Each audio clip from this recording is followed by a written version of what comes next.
کہ جب آپ کسی کو تکلیف دیتے ہیں، جب آپ ستاتے ہیں، جب آپ وہ بات کرتے ہیں جو اس بندے میں موجود نہیں ہے، جب آپ جھوٹ بولتے ہیں اپنے نفس کی تسکین کے لیے، جب آپ زیادتی کرتے ہیں صرف اپنی انا کے لیے، تو پھر بعدوں کا دعائے ضرر نکلتی ہے منہ سے، دعائے ضرر،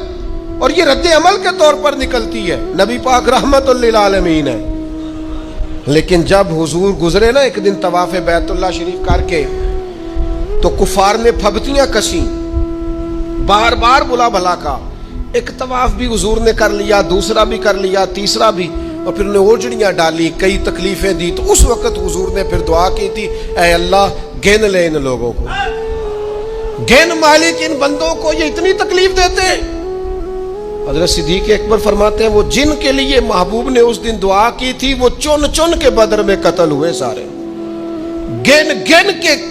وہ لوگ قتل ہوئے۔ کیوں ہم کسی کو اتنا ستائیں کہ اس کے منہ سے پھر ایسے جملے نکلیں جو ہم سے سنبھالے